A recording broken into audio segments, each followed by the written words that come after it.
Hello. This thing happened to me a few months ago. I just need to share it with somebody. It all started at my friend's party. He's an artist who rented out a loft in the industrial part of town. If you can picture what a place like Detroit looked like in the 1920s, that's what this area looks like. A bunch of old, turn-of-the-century factories crammed into about 10 blocks. Most of them are abandoned.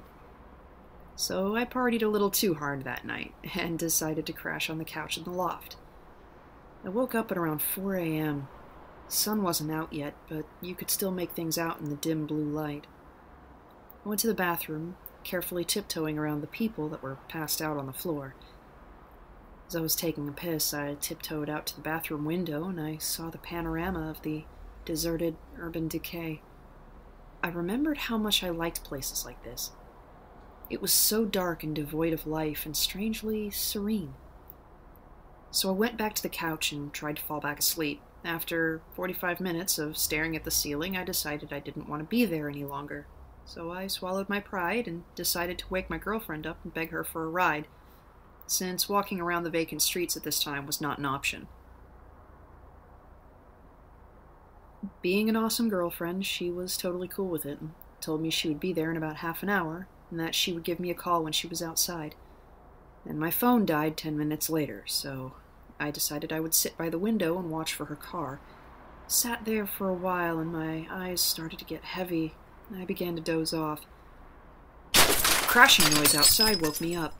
It wasn't loud, but just enough to snap me back into reality. I looked out the window and scanned the area, but didn't see anything. Across the street from the loft, near a mountain of garbage bags and one of those enormous dumpsters, I could see a computer and a monitor smashed against the floor that weren't there before. When my girlfriend arrived, I went downstairs and greeted her. Just as I was about to get in the car, I remembered a friend of mine who had blown out his power supply.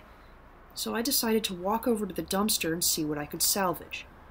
The monitor was worthless, but the towers seemed to have suffered almost no damage. So I put it in the trunk, and we drove off. About a week had passed, and I had completely forgotten about the tower until my girlfriend called to let me know that it was still in the trunk and she wanted it out.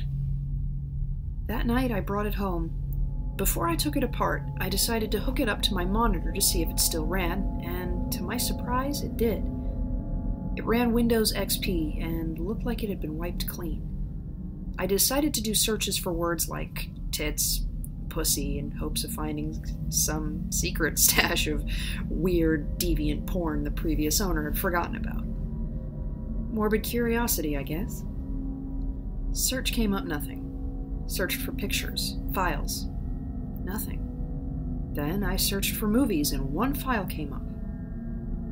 It was an AVI inside a folder titled Barbie, hidden in the Windows/System32 directory. So I played it. Now, this is where it gets disturbing. The movie was about an hour long. It was made up of what seemed like raw exported footage. The footage was of this woman sitting in a chair and talking against a white backdrop. I skipped through most of the movie and it was all the same continuous shot. Then I decided to sit through the footage and find out what she was talking about. 15 seconds into the footage, the audio goes completely bad and her voice is drowned in harsh static and background noise. Couldn't make out a thing. So I imported the footage into Final Cut and tried to mess with the levels to isolate her voice.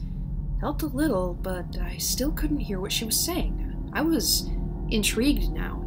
I began to really pay attention to her face and her body language. It seemed that she was being asked some kind of questions, because she stops at times to listen and then continues talking.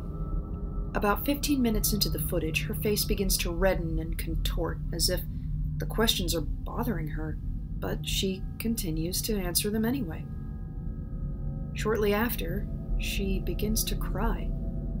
She sobs hysterically for the duration of the film. One of the few words I could lip read was skin. She repeats this word many times throughout the footage, and at one point she even pulls at the skin from her arm and her mouths the word. She seems to be unhappy with her skin. There is so much more I have to get off my chest, but it's getting late and I can't go on. I'll share the rest tomorrow. God save my soul. It kept on building and building. In about 40 minutes, she's crying so hard that she can barely look at the camera. She stops talking at this point, and the rest of the footage is just her crying with her head down. Oddly enough, she doesn't get up or move. The screen just fades to black. I was fucking dumbfounded. I played the whole thing many times that night, trying to find the inflections and nuances in her movement that would reveal anything else about what was going on. I felt so dissatisfied. I wanted to know more. That's when I noticed that there was about 10 more minutes left on the timeline after the screen went black. In about 2 minutes, there was more footage. The footage was extremely shaky, almost unwatchable, and depicted a pair of legs walking along train tracks. My guess is that the camera was accidentally left on as it was being carried somewhere. A person in this footage walks along the train tracks for about 6 minutes, and then turns into the forest and walks over what looks like foliage flattened by a piece of plywood. The person continues on this makeshift plywood road until the movie clip ends. Now my heart started beating with excitement, because there were train tracks a few miles away that looked very similar to the one in the video. I had to check this out. Called up my friend Ezra. He's about 6'4", 250 pounds at mostly muscle. I convinced him to go on a little adventure with me. I'm no pushover myself, but I felt that if I was going to go wandering into the woods looking for God knows what, extra muscle couldn't hurt. This whole idea of investigating this video had me so excited I couldn't sleep. The next morning on a sunny Saturday, I took my flashlight, my camera, my 7-inch K-bar with matte black finish and a serrated edge, and went to pick up Ezra. When I got to his house, he wasn't even awake. When I woke him up, he pretty much told me to fuck off. I was already packed and I had mentally prepared myself to do this, so I decided to go through with it without him. I parked my car at the train station, took my stuff, and hopped onto the tracks. After walking for about 2 hours, I saw a broken piece of plywood and my knees almost buckled with excitement. I searched the nearby foliage and there it was, a little plywood trail leading into the forest. I walked slowly along the trail, paying close attention to everything. I would stop occasionally, kneel down and listen for anything or anyone, but it was so quiet. This was one of the most nerve-wracking things I've ever done. I didn't know what to expect at the end of this trail. The dense tree line gave way into a little island of a grassy field. Then I saw it. A house being consumed by the forest. From the looks of it, no one had lived there for 20, maybe 30 years. I got my camera and snapped a few pics. A few yards away from the house was a tool shed made of rusty sheet metal. Just sat there among the trees for a while, absorbing everything. I didn't want to go into the open field. I had this bad feeling that something would see me.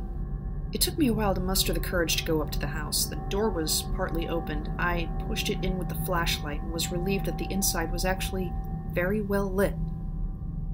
I put my flashlight away, got my camera, and took a few more pics. There was no furniture. The floor was riddled with bricks and wood and rubble. Some of the walls had huge holes in them. When I went further in to explore, I saw a few things I didn't pay much mind to at that moment, but now that I think about them in hindsight, they greatly disturbed me. The first thing that seemed a little bit odd was that one of the doors in the first room, that I presumed led to the basement, seemed a little too new to be in this house. It was also the only door in the house that was locked. Also, when I made my way up to the second floor, I saw some chairs and a fold-up table that also seemed a little too new to be in there. But what disturbed me the most for some reason was the bathroom. The dust on the mirror had been wiped away. And in the bathtub, I saw a clear plastic tarp that still had water droplets on it from when I presume it was washed clean.